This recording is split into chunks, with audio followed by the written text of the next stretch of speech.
మంత్రులు అక్కడికి వెళ్ళి హెలికాప్టర్లో టీవీలలో ఇంటర్వ్యూలు ఇవ్వడం మీద పోటీ పడుతున్నారు తప్ప సహాయక చర్యలను ముమ్మరం చేయడంలో పూర్తిగా ఫెయిల్ అయిపోయారు.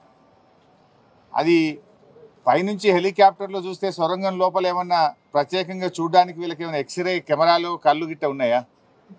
ఆ హెలికాప్టర్లో చక్కర్లు కొట్టుడు టీవీలో ఇంటర్వ్యూలు ఏందో నాకైతే అర్థం కాలేదు.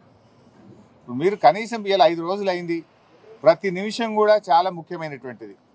వారి ప్రాణాలు కాపాడడానికి ఒక్కొక్క నిమిషం ఒక్కొక్క క్షణం కూడా చాలా విలువైనటువంటిది. మీరు ఎంత తొందరగా సహాయక చర్యలు ప్రారంభించడం ద్వారా వాళ్ళ ప్రాణాలు కాపాడే ప్రయత్నం చేయాలి.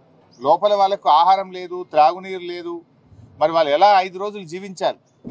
సో దాని మీద మీ శ్రద్ధ కరువైందేమో అనిపిస్తూ ఉంది.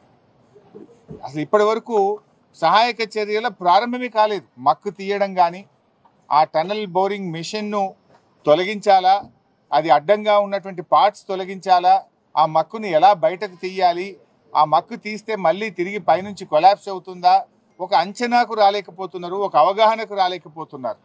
అంటే ప్రమాదం జరగడం దురదృష్టకరం. సరే అది ఎలా జరిగింది, దాంట్లో ప్రభుత్వ వైఫల్యం ఉందా, తొందరపాటు ఉందా, జియాలజికల్ సర్వే ఆఫ్ ఇండియా అనుమతి ఇచ్చిందా లేదా, అనుమతిస్తే ఏం జాగ్రత్తలు చెప్పింది, ఆ జాగ్రత్తలు వీళ్ళు పాటించారా లేదా, అవన్నీ విషయాలు బయటకు రావాలి. కానీ ఇలా జరిగిన సంఘటన తర్వాత ప్రభుత్వ స్పందన చాలా బాధాకరంగా ఉంది. ముఖ్యమంత్రి ఏమో హెలికాప్టర్ వేసుకొని ఆయన ఎన్నికల ప్రచారానికి పోతున్నాడు. ఇక 8 మంది ప్రాణాలు ముఖ్యమా, ఎన్నికల ప్రచారం ముఖ్యమా రేవంత్ రెడ్డి గారికి?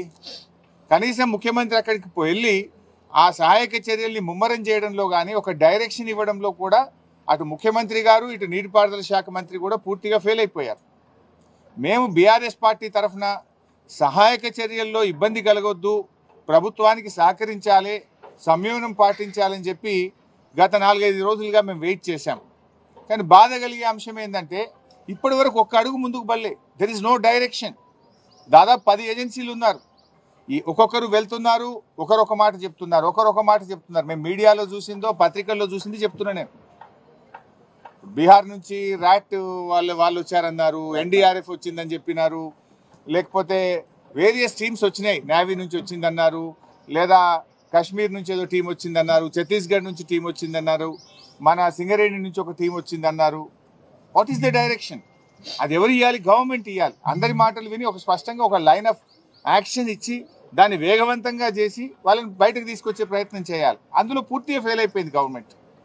బాధ కలిగే అంశం ఏంటంటే మీ ఫెయిల్యూర్ను కప్పిపుచ్చుకోవడానికి చిల్లర మాటలు మాట్లాడుతున్నారు. మేము రాజకీయాలు చేయకుండా సంయమనంగా గంభీరంగా వాళ్ళ ప్రాణాలు కాపాడాలని బీఆర్ఎస్ సహకరిస్తూ ఉంటే, ఉత్తమ్ కుమార్ రెడ్డి గారు టనల్ దగ్గర కూర్చొని ప్రమాదం జరిగిన సంఘటన దగ్గర నుంచి బీఆర్ఎస్ మీద బురద జల్లే ప్రయత్నం, ఢిల్లీలో కూర్చొని రేవంత్ రెడ్డి ఎస్ఎల్బీసీ సొరంగంలో బీఆర్ఎస్ మీద బురద జల్లే ప్రయత్నం చేస్తుంటాడు. వెంకటరెడ్డి గారు అయితే ఆయన నీళ్లు వాటర్ అంటాడు, ఆయన ఏం మాట్లాడతాడో నేను ఆయన గురించి మాట్లాడి దండగా. సో ఇట్లా ఒక గందరగోళమైన పరిస్థితి ప్రభుత్వంలో నెలకొన్నది. ముఖ్యమంత్రి మాటకు నీటిపారుదల మంత్రి మాటల మధ్య పొంతన లేదు.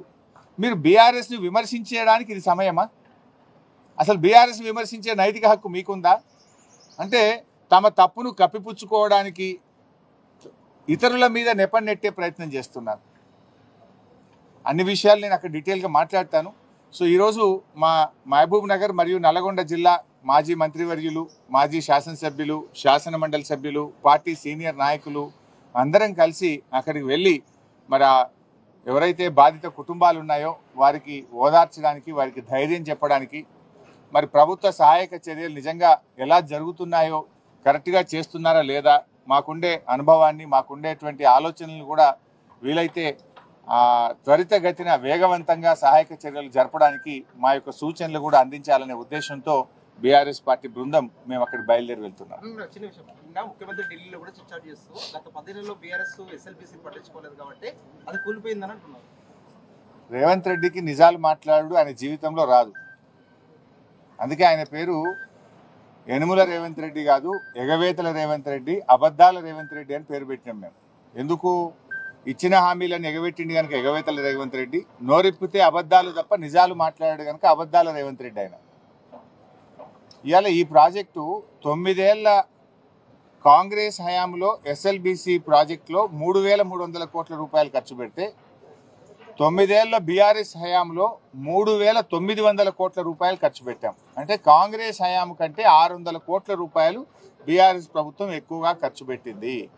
మాకు 2 సంవత్సరాలు కరోనా వచ్చి ఉత్తర భారతదేశం నుంచి వచ్చిన కూలీలందరూ కూడా వాళ్ళు వాపస్ వెళ్ళిపోయారు. చాలామంది కూలీలు కరోనా సమయంలో వెళ్ళిపోయి పనులు ఆగిపోయినాయి. అంటే 2 వరుస కరోనా సంవత్సరాలు వచ్చినా కూడా కాంగ్రెస్ హయాం కంటే బీఆర్ఎస్ హయాంలోనే 600 కోట్ల రూపాయల పనులు అదనంగా జరిగాయి. ఈ ప్రాజెక్టులో 2 సొరంగాలు, 2 బ్యాలెన్సింగ్ రిజర్వాయర్లు ఉన్నాయి. ఆ 2 బ్యాలెన్సింగ్ రిజర్వాయర్లలో ఏదైతే నక్కలగండి, దాన్నే దిండి కూడా పేరు పెట్టారు, దిండి బ్యాలెన్సింగ్ రిజర్వాయర్ అంటాం. దాంట్లో అది 7.5 టీఎంసీల నీటి సామర్థ్యం కలిగినటువంటి రిజర్వాయర్.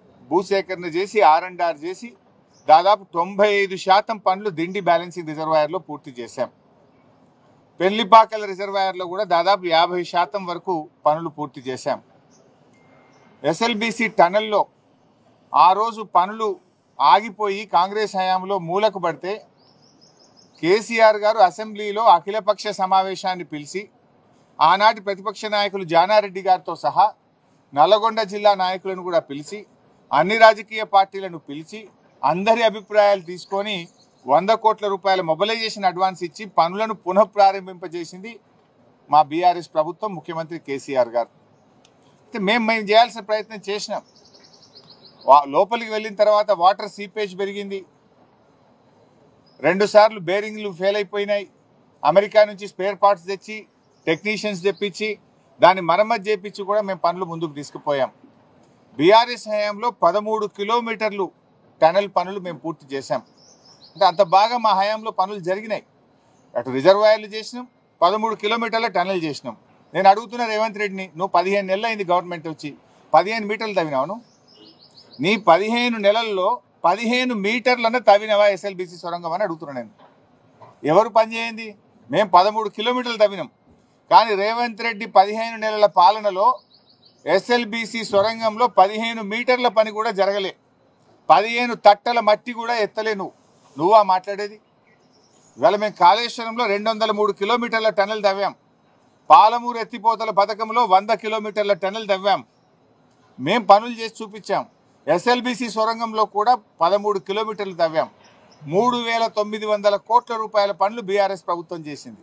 అయినా రేవంత్ రెడ్డి మాట్లాడాల్సింది ఏంటి? ఢిల్లీలో వాళ్ళ ప్రాణాలు ఎట్లా కాపాడుతున్నాం, వాళ్ళ ప్రాణాలు కాపాడడానికి ప్రభుత్వం ఏ రకమైన చర్యలు తీసుకుంటుంది, ఎప్పట్లోగా రిలీఫ్ మెజర్స్ పూర్తవుతాయి, ఎప్పట్లోగా సహాయక చర్యలు పూర్తయి వాళ్ళని బయటకు తీసుకొస్తాము. ఢిల్లీలో నువ్వు అదా మాట్లాడాల్సింది?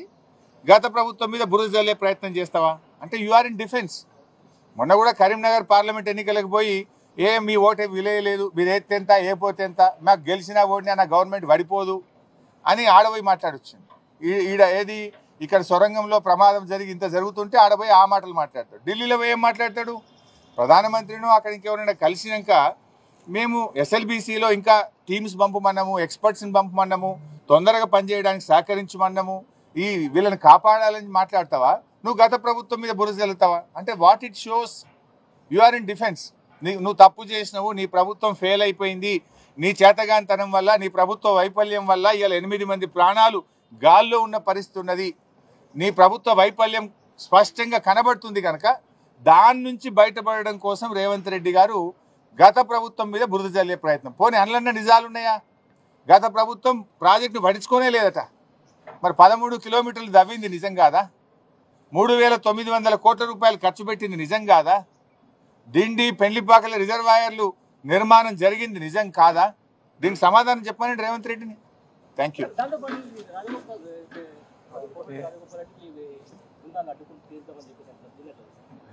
అది ఎవడన్నా మూర్ఖులు తెలివి తక్కువ వాళ్ళు చేసే పని. అడ్డుకుంటే ఏం జరుగుతుందో చూద్దాం. ప్రధానమంత్రి దగ్గర చర్చనే చేయలేదు.